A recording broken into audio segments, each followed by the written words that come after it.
ভুলেও কখনো বাচ্চাদের ছবি ফেসবুকে দিবেন না। যদি দেন তাহলে মারাত্মক দুইটি ক্ষতি হবে। আপনি আপনার বাচ্চার সুন্দর বাচ্চা, কিউট বাচ্চা, তার ছবি আপনি ফেসবুকে আপলোড করলেন। এখন আপনি খেয়ালও করতে পারতেছেন না আপনার বাচ্চা অসুস্থ, এরপরে ডাক্তারের কাছে নেন, ডাক্তার চিকিৎসা করতে পারে না, ডাক্তার বলে যে তার তো আসলে কোনো অসুস্থতা নাই, কিন্তু বাচ্চা আসলে অসুস্থ। এরপরে আসেন ইমাম সাহেবদের কাছে, খতিব সাহেবদের কাছে। এখন আমি বলি যে আমাকে নিয়ে পানির মধ্যে যদি গোলায়াও খাওয়াইয়া দেন তাহলেও আপনার বাচ্চা সুস্থ হবে না। এই জন্য মনে রাখতে হবে যে এই সমস্ত গার্ডিয়ানরা নিজের বউয়ের ছবি এবং বাচ্চার ছবি, সুন্দর সুন্দর বাচ্চা, কিউট কিউট বাচ্চা, আপনার কি দরকার ফেসবুকে তার ছবি দেওয়ার? আপনি যদি আপনার বাচ্চার ছবি ফেসবুকে আপলোড করেন তাহলে দুইটি ক্ষতির জন্য আপনি প্রস্তুত থাকেন। এই কথাগুলি আমার নয়, বিশ্বনবী সাল্লাল্লাহু আলাইহি সাল্লাম বলেছেন প্রথম নাম্বার যে ক্ষতি, এটা মারাত্মক ক্ষতি এবং এই ক্ষতি হাদিস দ্বারা প্রমাণিত।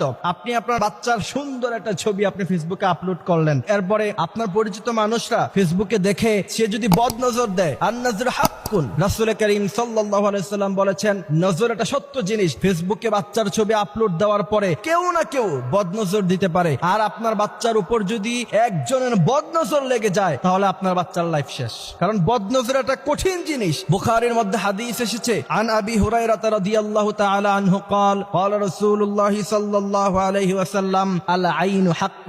বিশ্বনবী সাল্লাল্লাহু আলাইহি সাল্লাম বলছেন নজর এটা খুব সত্য জিনিস এবং বদনজর যদি কারো জীবনে একবার লেগে যায় তার গোটা লাইফটা শেষ। মডার্ন সোসাইটিতে তো এটা একবার কমন ব্যাপার। বাচ্চা খাবার খাইতেছে, বাচ্চা খুব কিউট লাগতেছে, এবার ছবি তুলে ফেসবুকে আপলোড করে দিচ্ছেন। বাচ্চা হাঁটতেছে, তার ভিডিও করে ফেসবুকে আপলোড করে দিচ্ছেন। নো, কখনো এটা করবেন না। যদি করেন তাহলে একবার যদি কারো বদনজর আপনার বাচ্চার উপরে লেগে যায় তাহলে তার সুন্দর জীবনটাকে আপনি নষ্ট করে দিলেন নিজ হাতে। একজন সচেতন গার্ডিয়ান হিসাবে কখনোই উচিত না আপনার বাচ্চার ছবি আপনি ফেসবুকে আপলোড করবেন। দ্বিতীয় নাম্বার যে ক্ষতি, সেই ক্ষতি হচ্ছে আপনার বাচ্চা তার অস্তিত্ব ছোটবেলা থেকেই সোশ্যাল প্ল্যাটফর্মে থেকে গেল। বিশেষ করে মেয়ে বাচ্চাদের ছবি তো কখনোই কোনোভাবেই ফেসবুকে দেওয়া যাবে না। এরপরে দেখা যায়, আমি বিশেষ করে আমার ফ্রেন্ড লিস্টে এরকম অনেক বাবা মা আছে যাদেরকে দেখি বাচ্চার বয়স 15-16 হয়ে গেছে, বাচ্চাকে বিয়ে দেওয়ার মতো বয়স হয়ে গিয়েছে, এই মেয়ে বাচ্চার ছবি ফেসবুকে আপলোড করে বলে যে আমার কিউট মামুনিটা। তোমাকে কে বলছে? তুমি তোমার বাচ্চাকে, তুমি তোমার মেয়েকে মেয়ের চোখে দেখো ঠিকই, কিন্তু তোমার বন্ধু বান্ধব বা কাজিন যারা আছে তোমার পরিচিত, তারা তো মেয়ের চোখে দেখে না। 15-16 বছরের মেয়ে, একটা যুবতী মেয়ে, তারা তো তোমার বাচ্চাকে কখনোই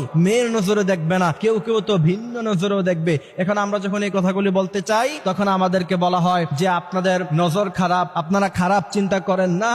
বিশ্বনবী সাল্লাল্লাহু আলাইহি ওয়াসাল্লাম যেটা নিষেধ করে গিয়েছেন সেটার মধ্যে কখনো ভালো জিনিস থাকতে পারে না। বিশ্বনবী সাল্লাল্লাহু আলাইহি ওয়াসাল্লাম বলেছেন একটা বাচ্চা যখন উপযুক্ত বয়স হয়ে যায় তখন তাকে পর্দা করতে হবে। 7 বছর বয়সে বাচ্চাকে নামাজ পড়াতে হবে, 10 বছর বয়সে তাকে নামাজ না পড়লে তাকে পিটাতে হবে। বর্তমান সময়ে বেশিরভাগ মেয়েরা 10 বছরে বালাগা হয়ে যায়, আপনি তাকে 15 বছর তার বয়স, তার ছবি ফেসবুকে দিয়ে আপনি কখনোই এই কথা বলতে পারেন না যে তার উপর কেউ খারাপ নজর দিবে না। সুতরাং এই বিষয়গুলি খেয়াল রাখতে হবে। আল্লাহ সুবহানাহু ওয়া তাআলা আমাদেরকে এই কথাগুলি বুঝার, মানার তৌফিক দান করুক। আমিন।